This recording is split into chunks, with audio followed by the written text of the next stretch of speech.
Waste Asia में जंग चल रही है, निश्चित रूप से उसका प्रभाव पड़ेगा, दुनिया में हर कोने में पड़ेगा। लेकिन भारत क्योंकि लगभग 83% अपना जो ईंधन और गैस है वो आयात करता है, तो हम लोगों को बहुत ज़्यादा सेफगार्ड बरतने चाहिए थे और वैकल्पिक व्यवस्था होनी चाहिए।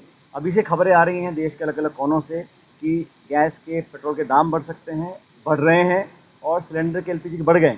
लेकिन ये स्थिति को कंट्रोल करने के लिए जो हमारी एनर्जी सिक्योरिटी है, उसके लिए भारत सरकार को पर्याप्त संसाधन और प्रावधान करने चाहिए।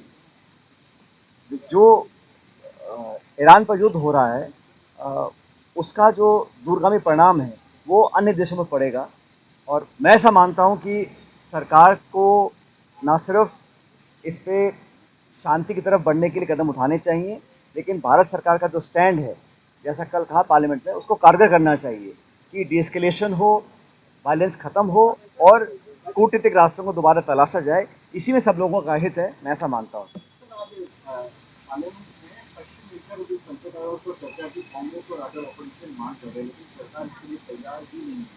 देखिए, इतना बड़ा विश्व में माहौल बना हुआ है और भारत एक बहुत बड़ा मुल्क है। हमारी क्या भूमिका रहेगी, हमारा पक्ष क्या है, हमें क्या करना है। और मत भूलिए, लाखों भारतीय वहाँ पर रहते हैं और वहाँ से बाहर निकलने की कोशिश कर रहे हैं। उनको वापस सुरक्षित लाने के लिए हमने क्या प्रबंधन किए हैं। ईंधन, gas, petrol, crude oil, trade, इस पर जो इम्पैक्ट पड़ेगा उस पर भारत सरकार को खुलासा करना चाहिए। और संसद होता ही चर्चा करने के लिए है।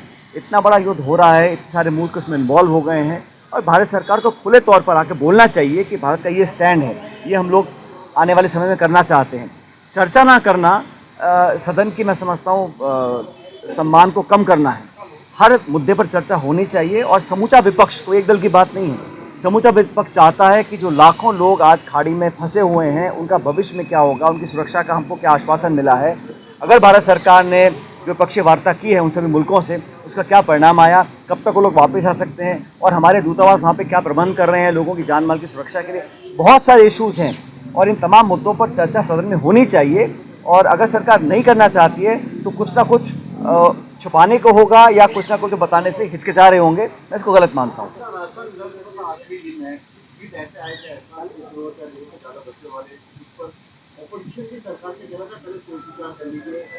कुछ ऐसे बिल होते हैं जो ये वर्तमान सरकार लाती है सिर्फ सुर्खियां बटोरने के लिए, समाज में विभाजन करने के लिए। इन पर कोई चर्चा, कोई संवाद, कोई जनता से, विपक्ष से कोई चर्चा हुई नहीं।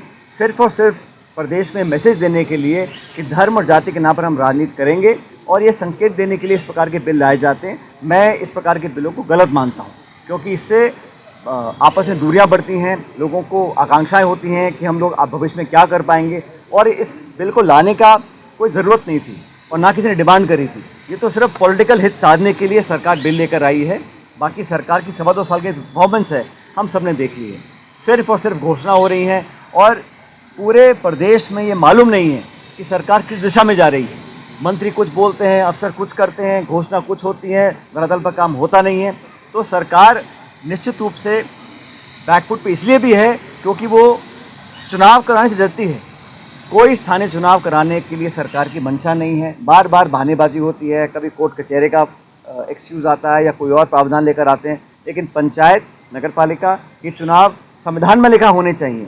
किसी न किसी वजह से जानबूझ के इनको टाला जाता है और जनता समझ रही है कि भाजपा की सरकार एक्सपोज हो गई है, क्योंकि अब जनता के बीच जाएंगे तो बुरी तरह हारना बीजेपी को पड़ेगा। इस हार के डर से ये सरकार बैकफुट पर है।